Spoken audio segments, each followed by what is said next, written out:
दुनिया भर में लगभग 8,500 स्क्रीन पर रिलीज की गई कल्कि 2,898 ऐड का दर्शकों को बेसब्री से इंतजार था।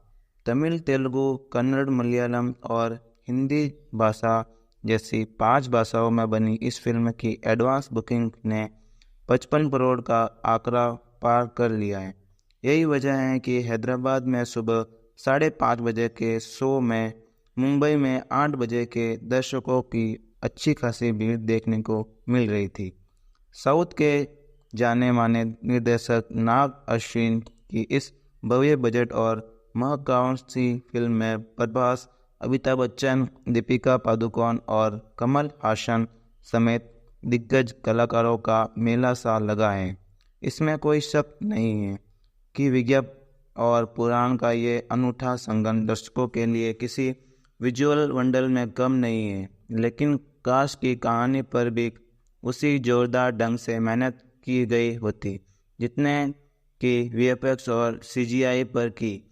ऐसा होता तो निस्संदेह ये सोने पर सुहागा साबित हो जाता। अगर बात करें कल की 2,898 एडी की कहानी भगवान विष्णु के आधुनिक अवतार के इर्द गिर्द घूमती है, जो संसार को बुराइयों से बचाने के लिए अवतीर्णित होने वाला घटनाक्रम महाभारत के युद्ध के बाद से शुरू होता है, जहाँ भगवान कृष्ण ने द्रोणाचार्य के पुत्र अश्वत्थामा को अमरत्व का श्राप दिया था। इस पौराणिक बीज को लेकर कहानी कल्पना की दुनिया तक पहुंचती है। भगवान विष्णु के 10वें अवतार को लेकर कथा प्रचलित है, जिसमें भविष्यवाणी की गई है यह अवतार सफ़ेद घोड़े पर सवार होकर आएगा और कलयुग के अंत का संकेत बनेगा। इस प्रीमाइसेज को आगे बढ़ाते हुए कहानी काशी के एक ऐसे शहर में ट्रेवल करती है जहां पर निर्दयी और दुष्ट कमांड शाश्वत चटर्जी कॉम्प्लेक्स का बेताब बादशाह है। वह इस मायावी कॉम्प्लेक्स के स्वामी सुप्रीम कमल हसन के लिए काम करता है। कॉम्प्लेक्स आधुनिक और नैसर्गिक तकनीक और ऐसे आराम से सजा एक ऐसा पावर हाउस है जहां सांबला के विद्रोहियों और गरीबों की एंट्री वर्जित है। कॉम्प्लेक्स का सुप्रीम अपनी आराधन दैविक शक्तियों को बढ़ाने के लिए ऐसी महिलाओं पर प्रयोग करवा रहा है जो मां बनने के लिए उर्वरक हो। इस एक्सपेरिमेंट में गर्भवती महिला को मारकर उनके गर्भ से एक एक्सट्रैक्शन की खोज की जाती है जो सुप्रीम को बलशाली बना सके। मर्द यहाँ पर गुलामी करते हैं। दूसरी तरफ सांबला के लोगों को उम्मीद है कि इस दिन उनकी दुनिया में एक ऐसी माँ का आगमन होगा जिसके होने वाले संतान अवतार के रूप में उनके तमाम दुखों और परेशानियों का अंत करके उनके लिए नवजीवन का नया प्रकाश लाएंगी। इसी बीच कॉम्प्लेक्स में सुमति दीपिका पादुकोण चमत्कारी ढंग से 5 महीने तक अपने गर्भ में छिपा कर रख पाती है। असल में सुमति के गर्भ में बहुप्रतीक्षित अवतार पल रहा है। सुमति किसी तरह सुप्रीम के चंगुल से निकलने में कामयाब हो जाती है, मगर बाउंटी हंकर भेड़िया प्रभास सुमति को कैद कर कमांडर को सौंपना चाहता है ताकि उसे कॉम्प्लेक्स के ऐसो आराम की दुनिया में एंट्री मिल सके। मगर तब सुमति की रक्षा के लिए पौराणिक युग से अमिताभ बच्चन का आगमन होता है। निर्देशक नाग अश्विन के इस स्टोरी टेलिंग में कई टेक्स्ट और सब टेक्स्ट का ऐसा मगड़ जाल है जो कन्फ्यूजन पैदा करता है। फिल्म के पहले भाग में प्रचलित पूर्व कथा और विभिन्न प्रथाओं को स्थापित करने में वह समय लगाते हैं। सेकेंड हाफ में महानायक का रौद्ररक्षक रूप कहानी की गति को आगे बढ़ाता है, मगर इसमें कोई दो राय नहीं है नाग अश्विन कॉम्प्लेक्स और सांबला की जो दुनिया रचते हैं वह आपको आश्चर्यचकित होकर दांतों में उंगली दबाने पर मजबूर कर देता है। इस कल्पित ब्रह्मांड की तकनीक लोगों के वेशभूषा और प्रोडक्शन डिजाइन अपने बॉलीवुड में कभी ना देखा हुआ अनुभव प्रदान करता है।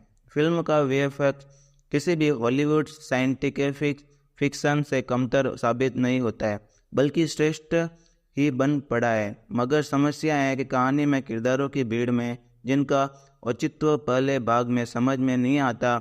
अश्वत्थामा और भैरवा के हाई ऑक्टेन एक्शन सीक्वेंस को या फिर कॉम्प्लेक्स और सांबला की सेनाओं के बीच में भिड़ंत सब कुछ चमत्कारिक हैं। रॉकस्टिथ के रूप में दिशा पटानी को भैरवा के लव इंटरेस्ट्री के रूप में दर्शाया गया है, मगर आगे उनके चरित्र का कोई विकास नहीं होता है। इतनी भव्य फिल्म के संगीत और मधुर बनाया जा सकता है। सिनेमाटोग्राफी जॉर्डर जे स्टोजिले कोचिंग पे संभव प्रशंसनीय काम किया है।